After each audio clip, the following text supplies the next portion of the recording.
Hello बच्चों, welcome to New Exa Academy. आज हम पढ़ाने वाले हैं लेक्चर 10। लेक्चर 9 में हमने पढ़ा हुआ था रुधिर के बारे में, यानी कि रेड ब्लड सेल्स और व्हाइट ब्लड सेल्स और प्लेटलेट्स के बारे में। आज हम पढ़ने वाले हैं लसिका तंत्र। लसिका तंत्र क्या होता है, इसको बताने से पहले हम आप लोगों से ये जानना चाहेंगे कि आपने कभी ये सोचा है कि जब हम बीमार होते हैं या हमें बुखार होता है तो हमारा शरीर जो है अपने आप खुद से लड़ना शुरू कर देता है। ये काम आखिर में करता कौन है, ये काम कौन करता है? आप लोग इसे सोच कर बताइए। सोचिए आप लोग जैसे कि हमारे शरीर में क्या कोई बीमारियों से लड़ने के लिए कुछ होता है जो हमारी बीमारियों से लड़ना स्टार्ट कर देता है। जैसे कि अगर हमने कुछ देर, जैसे सुबह में अगर हमें बुखार हुआ, सुबह से हमने अगले दिन तक अगर दवा नहीं ली तो हमारा शरीर ऐसा नहीं है कि तुरंत बुखार होता है और तुरंत हमें दवा लेने की जरूरत पड़ जाती हो।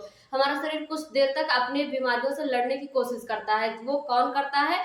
तो आज हम आप लोगों को इसके बारे में बताने वाले हैं। हमारे शरीर में एक सिक्योरिटी सिस्टम होता है, उस सिक्योरिटी सिस्टम को हम क्या कहते हैं? लसिका तंत्र कहते हैं, जिसे हमने यहाँ पर देखिए इतने सुंदर अच्छे से लिखा हुआ है, जिसको आज आप लोगों को बढ़िया तरीके से समझाने वाले हैं। अगर सिक्योरिटी सिस्टम की बात करें तो इसे हम अपने शरीर को अपने एक कि रोड की तरह जैसे समझते हैं कि एक रोड है, हमारा जो ब्लड है वो एक रोड की तरह कार्य करेगा।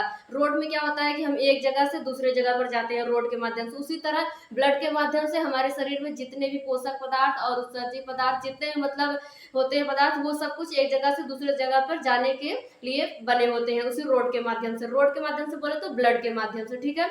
और उसके बाद जब हमारा हार्ट है, हार्ट क्या काम करता है? पंप स्टेशन की तरह कार्य करता है, जिससे जो है रोड पर चलने के लिए हमें पेट्रोल की जरूरत होती है, डीजल की जरूरत होती है। तो उसी तरह हमारे शरीर में जो है रक्त जो है उसको ले जाने के लिए हमें क्या होता है? शुद्ध और अशुद्ध रक्त की जरूरत होती है, जो क्या कौन करता है? हमारा जो हार्ट है वो उस काम को करता है, ठीक है। तो हम अपने टॉपिक की तरफ चलते हैं। तो जो हमारा टॉपिक है वो है लसिका तंत्र। लसिका तंत्र क्या होता है? रुधिर वाहिनियों तथा ऊतकों के मध्य खाली स्थान में रंगहीन या हल्का पीला तरल पदार्थ पाया जाता है, जिसे क्या कहते हैं? लसिका कहते हैं। जो हमारे रुधिर वाहिनियां होती हैं, यानी कि जो ब्लड की वेसल्स होती हैं, जो जैसे नसें होती हैं रुधिर की, उनके तथा ऊतकों के मध्य खाली स्थान में, और जो ऊतक होते हैं उनके बीच जो खाली स्थान होता है वहां पर रंगहीन या हल्के पीले रंग का, लसिका जो होता है वो रंगहीन होता है या फिर हल्के पीले रंग का होता है, क्योंकि उसमें हीमोग्लोबिन नहीं पाया जाता, इसलिए उसका रंग क्या होता है? सफेद होता है या फिर हल्के पीले रंग का होता है, ठीक है। हल्के पीले रंग का तरल पदार्थ पाया जाता है, जिसे हम लसिका कहते हैं। इसे ऊतक तरल भी कहते हैं। क्या कहते हैं? इसे ऊतक तरल भी कहते हैं, ठीक है। यह ऊतक से हृदय की ओर बहता है। जो हमारा लसिका होता है ये ऊतक से हृदय की ओर बहता है, ठीक है।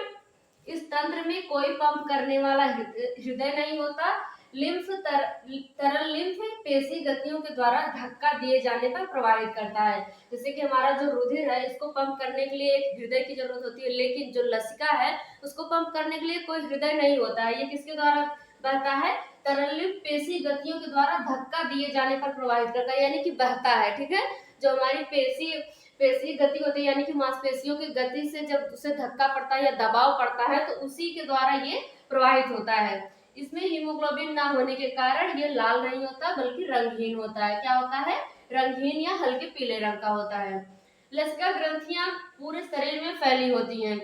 कहाँ में फैली होती है? पूरे शरीर में फैली होती हैं, और खास तौर पर गर्दन व जांघों पर केंद्रित होती हैं। कहाँ पर? हमारे गर्दन और जांघों पर ये केंद्रित होती हैं, ठीक है। इसमें विशेष प्रकार की श्वेत कणिकाएं होती हैं जो संक्रमक तथा रोग के कीटाणुओं का भक्षण करके उन्हें मार देती हैं या फिर नष्ट करती हैं।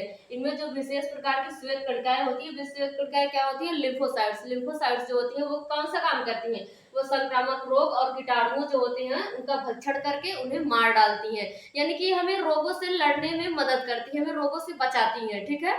तो हमारा ये जो लसिका का पॉइंट है ये यहाँ पर समाप्त हुआ। अब हम आगे पढ़ेंगे लसिका तंत्र के कार्य क्या होते हैं, ठीक है। आप लोग इसे कर लीजिए, उसके बाद हम इसे मिटा के लसिका तंत्र के कार्य को पूरा डिटेल में आप लोगों को बताते हैं। चलिए आप लोग इसका स्क्रीनशॉट ले लीजिए अच्छे से और अपनी नोटबुक में लिख लीजिए।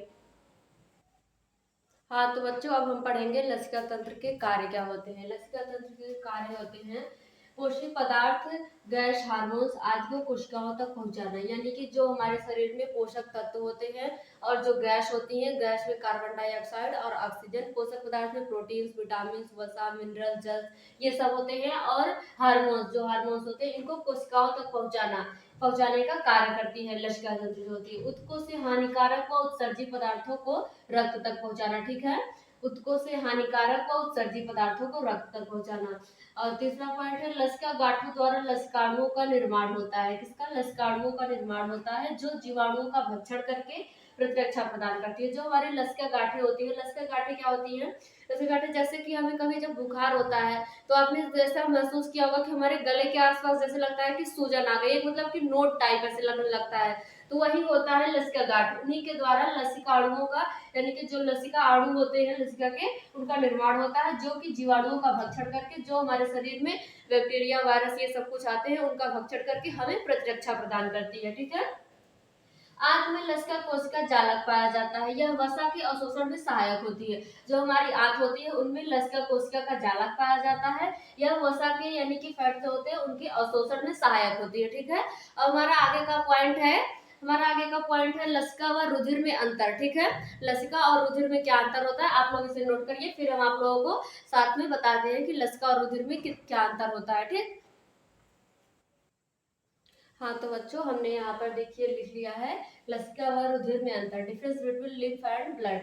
तो आप लोग सबसे पहले दो कॉलम बनाएंगे जिसमें एक में लिखेंगे लसिका और दूसरे में रुधिर। तो सबसे पहला पॉइंट जो है हमारा ये है लसिका। लसिका लसिका लसिका तंत्र का निर्माण करती है। क्या करती हैं?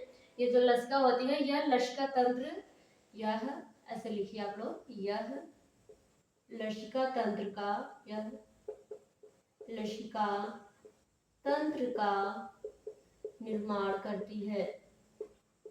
लसिका तंत्र का निर्माण करती है। ठीक है। आप लोग इसको पहला पॉइंट नोट किए, यह लसिका तंत्र का निर्माण करती है। और दूसरा हमारा जो रुधिर है यह क्या करता है?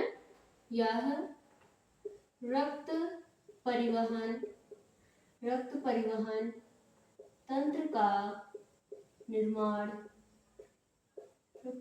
तंत्र का निर्माण करती है।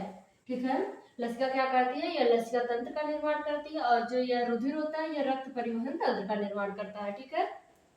दूसरा पॉइंट है जो है इसमें आरबीसी नहीं पाई जाती है। क्या होता है लसिका में? लसिका में इसमें आरबीसी नहीं पाई जाती है।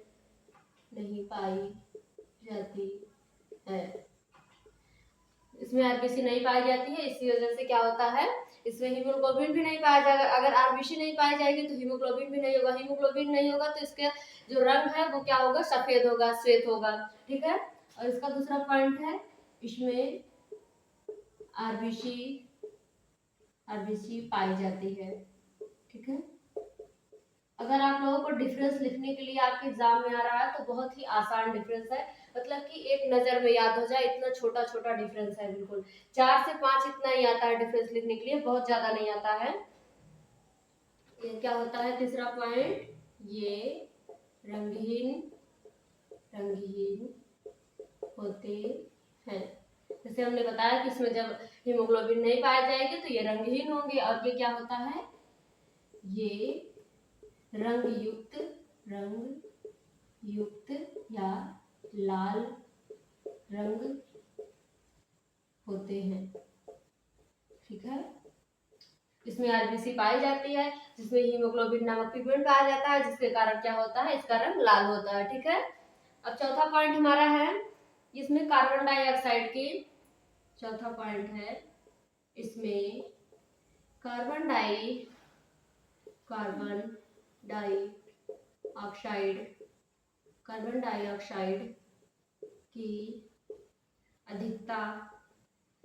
डाइऑक्साइड की अधिकता होती है।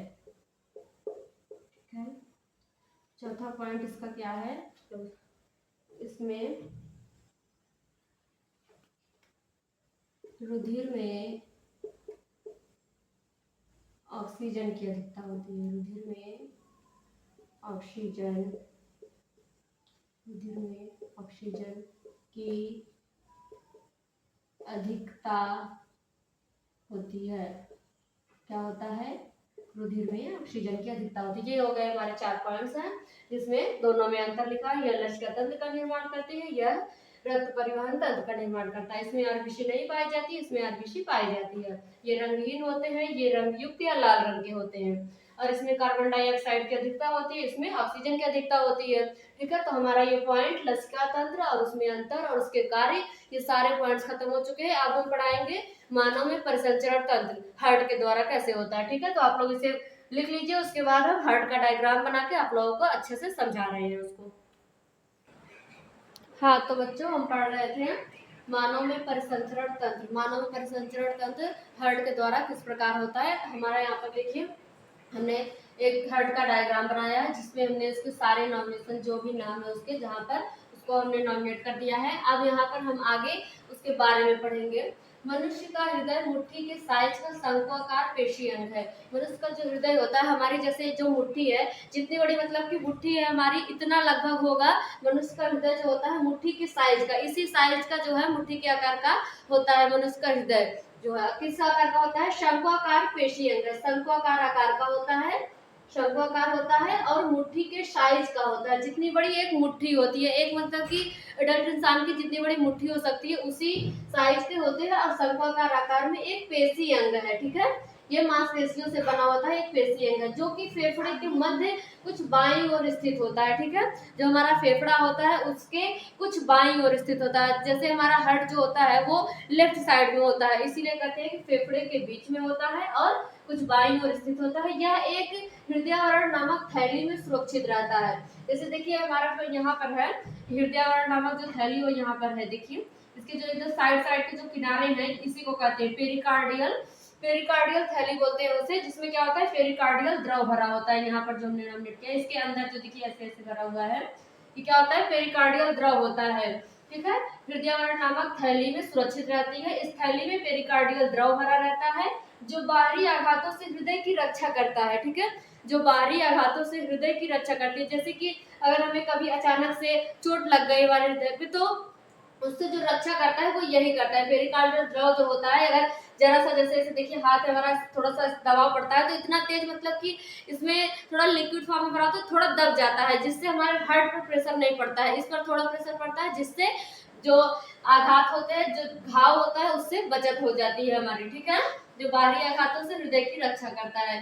मनुष्य के हृदय में 4 वेसम यानी कि 4 चैम्बर होते हैं। ठीक है, कितने चैम्बर होते हैं मनुष्य के हृदय में, 4 चैम्बर होते हैं, जो कि पटों द्वारा विभाजित होते हैं। पटों द्वारा विभाजित होने का मतलब कि यहाँ पर देखिए ये जो पट होते हैं त्रिवलनी पट और द्विवलनी पट। ठीक है, जो दोनों होते हैं पट, उसके द्वारा ये अलग अलग पाए जाते हैं। जैसे यहाँ पर अलिंद और निलय, निलय और अलिंद, इस तरह से 2 अलिंद होते हैं, दाया अलिंद बाया अलिंद, और 2 निलय होते हैं, दाया निलय और बाया निलय। ठीक है, यही 4 विषम होते हैं यानी कि 4 चैम्बर होते हैं जो पटों द्वारा विभाजित होते हैं। ऊपरी वेसम छोटे व पतले होते हैं। यहाँ पर देखिए जो ऊपरी वेसम है यानी कि जो अलिंद होते हैं ये छोटे और पतले होते हैं, लेकिन जो निलय होते हैं ये थोड़ा मोटे होते हैं और थोड़े बड़े होते हैं। ठीक है, इन्हें अलिंद कहते हैं। इनको क्या कहते हैं, अलिंद कहते हैं। जो छोटे व पतले होते हैं उन्हें अलिंद कहते हैं, तथा निचले विषम को निलय कहते हैं। निचले विषम को क्या कहते हैं, निलय कहते हैं। ठीक है, प्रत्येक अलिंद अपनी ओर के निलय छिद्र में खुलता है।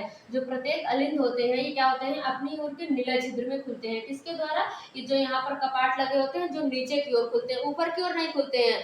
ये क्या होते हैं, जो त्रिवली कपाट और द्विवली कपाट होते हैं ये नीचे की ओर खुलते हैं, जिससे ब्लड होकर के अलिंद से होकर के निलय में आ जाता है। ठीक है, प्रत्येक अलिंद अपनी ओर के निलय छिद्र में खुलता है, इसे अलिंद निलय छिद्र कहते हैं। क्या कहते हैं इस छिद्र को, अलिंद निलय छिद्र कहते हैं। जो अलिंद और निलय दोनों के बीच का छिद्र होता है उसे हम क्या कहते हैं, अलिंद और निलय छिद्र कहते हैं। ठीक है, ये पटों द्वारा रक्षित होते हैं। ये भी क्या होते हैं, पट द्वारा रक्षित होते हैं। यहाँ पर जो अर्धचंद्राकार पट होता है इनके द्वारा ये रक्षित होते हैं। ठीक है, ये कपाट केवल निलय में खुलते हैं। किसमें खुलते हैं, ये कपाट केवल निलय में खुलते हैं। जैसे हमने बताया कि ये केवल नीचे की तरफ खुलते हैं, ये ऊपर की तरफ नहीं खुलते हैं। ऐसा नहीं है कि मतलब कि जरूरत पड़े तो ये नीचे की तरफ खुल गए और अगर जरूरत पड़े तो ये ऊपर की तरफ, नहीं, इनका जो वाल्व होता है ये बस नीचे के साइड इस प्रकार होता है, नीचे के साइड। ये ब्लड बस आने के लिए होता है, वापस मतलब कि जाने के लिए वापस से नहीं खुलते हैं इस प्रकार के, यहीं से होकर के नहीं जाता है ब्लड। ठीक है, ये कपाट केवल निलय में खुलते हैं। इस प्रकार ये रुधिर को अलिंद से निलय में आने देते हैं। ये जब नीचे की ओर खुलते हैं तो क्या होता है, इस प्रकार ये रुधिर को अलिंद से निलय में आने देते हैं। ठीक है, आप लोग इसे नोट कर लीजिए। फिर हम इसके और पॉइंट्स जो हैं इसको लिखते हैं, क्योंकि हमारे बोर्ड पे जगह कम है, तो अभी ये टॉपिक जो है बड़ा है, तो हमें इसको मिटा करके वापस से फिर लिखना पड़ेगा। हम यहाँ डायग्राम नहीं मिटा सकते थे, डायग्राम बहुत जरूरी है इसके लिए, इसलिए आप लोग इसे नोट कर लीजिए, फिर हम इसको लिखते हैं आगे।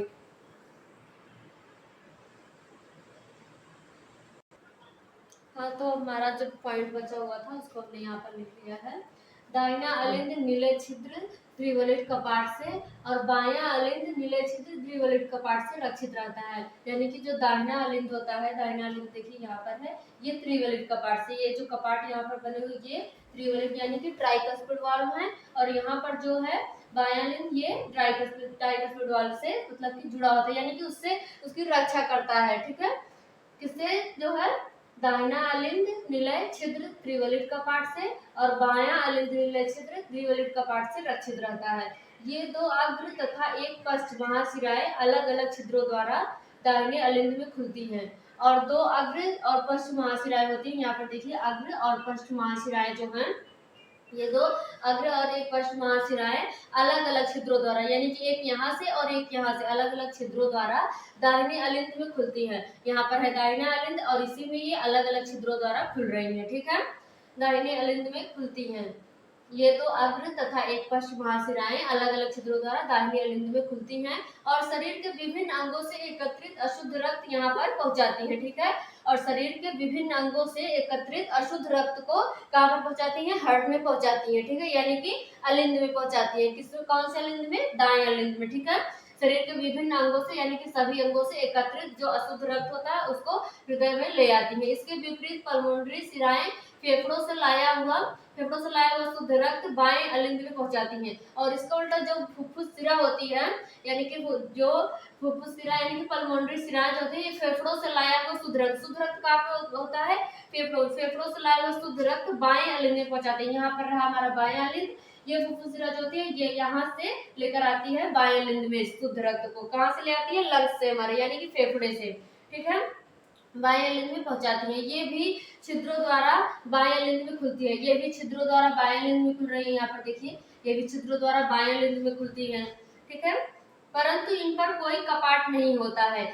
ठीक है, यहाँ पर जैसे कि इनको यहाँ पर छिद्र के लिए कोई कपाट नहीं, जिस प्रकार ये द्विवलित कपाट और त्रिवलित कपाट जो है दोनों, इनको यहाँ पर जाने के लिए कपाट लगे हुए, यानी कि जब जरूरत होगी तो ये खुलते हैं, यानी कि एक दरवाजा लगा होता है, जब जरूरत होती है तो खुलता है और नहीं जरूरत है तो वो बंद रहता है। लेकिन यहाँ पर जो फुफ्फुस धमनी फुफ्फुस शिरा होता है, इनको यहाँ पर आने के लिए एक कपाट की जरूरत नहीं होती है। ठीक है, कोई कपाट नहीं होती। दाएं निलय से पल्मोनरी महाधमनी निकलती है, जिसके रास्ते शुद्ध रक्त फेफड़ों को पहुंचता है। ठीक है, यह अर्धचंद्राकार कपाट द्वारा रक्षित रहता है। यहाँ पर देखिए ये जो इस तरह से एक कपाट बना हुआ है, ये अर्धचंद्राकार कपाट है, यानी कि आधे चांद जैसा एक कपाट, यानी एक दरवाजा होता है आधे चांद जैसा। इसके द्वारा ये क्या होता है, रक्षित रहता है। कौन रक्षित रहता है, पल्मोनरी महाधमनी जो निकलती है, जिसके रास्ते शुद्ध रक्त फेफड़ों को पहुंचता है। ठीक है, ये अर्धचंद्राकार द्वारा, यानी कि हार्ट जो है हमारा उसको रक्त को शुद्ध करता है, फिर वो फेफड़े में जाता है और फेफड़े से होकर के ये वापस से इसमें आ जाता है बाएं अलिंद में। ठीक, जो को पहुंचाता है, अर्धचंद्राकार कपाट द्वारा रक्षित रहता है, जो रुधिर को निलय से वापस आने में रोकता है। यानी कि ऐसा नहीं है कि जो निलय में ब्लड आया अलिंद से होकर के ये वापस ना जाए, इसके लिए ये जो अर्धचंद्राकार कपाट बना है ये इसी के लिए बना है। ये निलय से ब्लड को वापस उसमें अलिंद में जाने से रोकता है। ठीक है, हमारा ये हार्ट का जो परिसंचरण तंत्र है, मानव परिसंचरण तंत्र हार्ट का, ये खत्म हुआ। हमारा इसमें थोड़ा सा और पॉइंट है, डायस्टोल और सिस्टोल, इसको आप लोग लिख लीजिए, उसके बाद हम इसको डायस्टोल और सिस्टोल बता दें, उसके बाद हम इसको पूरा रफ करके आप लोगों को बताएंगे। ठीक है, चलिए लिखिए आप लोग, हम उसके बाद आप लोग को डायस्टोल और सिस्टोल बताते हैं। हाँ, तो बच्चों हमारा है डायस्टोल और सिस्टोल। हमें क्या पढ़ना था इसके आगे, डायस्टोल और सिस्टोल पढ़ता था, यानी कि संकुचन और प्रकुंचन, जिसे हिंदी में यानी कि यूपी बोर्ड में जो लिखा हुआ है वो संकुचन और प्रकुंचन, इंग्लिश में क्या कहते हैं, डायस्टोल और सिस्टोल कहते हैं। सिस्टोल क्या होता है, जब हृदय की पेशियां सिकुड़ती हैं और खून बाहर ढकेलती है, उसे क्या कहते हैं, सिस्टोल कहते हैं। यानी कि जब हमारा हार्ट जो है खून को मतलब कि बाहर की तरफ ढकेलता है, यानी कि सिकुड़ जाता है जब हमारा हृदय, तब क्या होता है, सिस्टोल होता है। ठीक है, काम क्या करता है उस समय, उस समय यानी कि जब सिस्टोलिक होता है तो उसमें क्या काम होता है, दिल धड़कता है, रक्त बाहर जाता है और रक्तचाप बढ़ जाता है, ठीक है।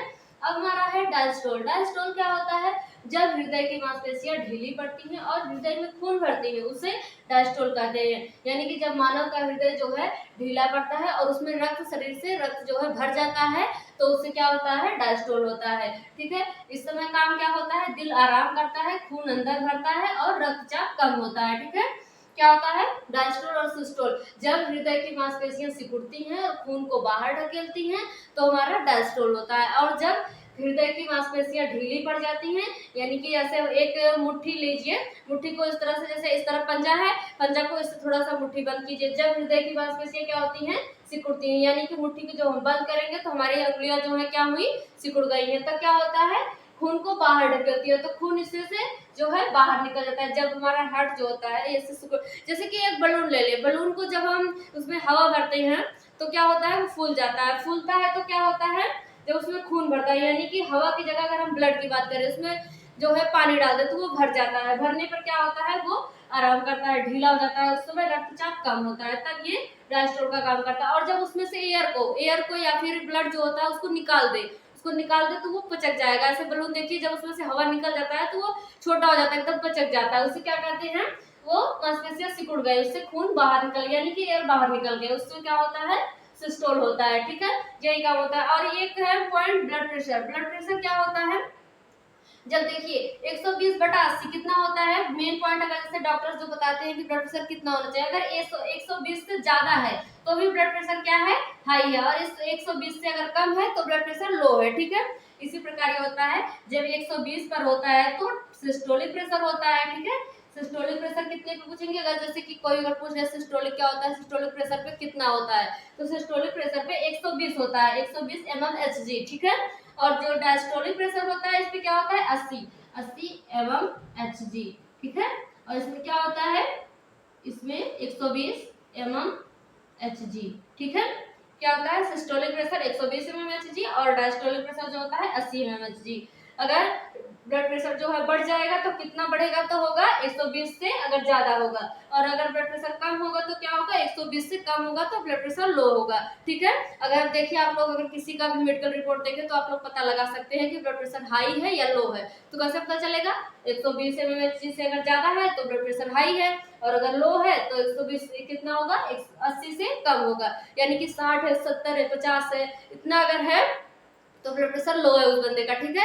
और अगर 120 से ज्यादा, यानी कि 20 से 25 हो गया, 30 हो गया, 35 हो गया, अगर इतना है तो ज्यादा है ब्लड प्रेशर, ठीक। तो इस समय क्या होता है, इस समय दिल जो है इसमें क्या करता है, डायस्टोल में दिल आराम करता है, दिल आराम करता है, क्या करता है, इसमें दिल आराम करता है। और इसमें 120 वाले में क्या करता है, अगर 120 पे होता है तो दिल क्या करता है, पंप करता है, ठीक है, दिल पंप करता रहता है, पंप करता है, ठीक है।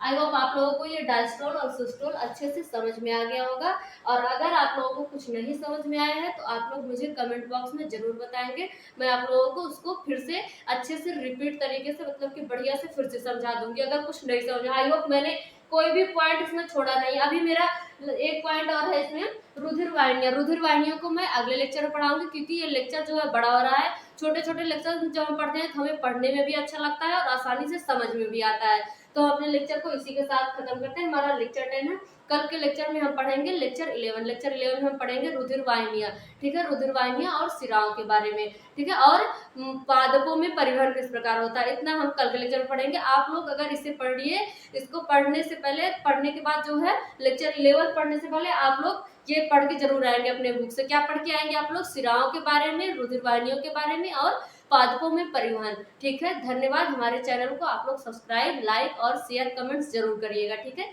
धन्यवाद।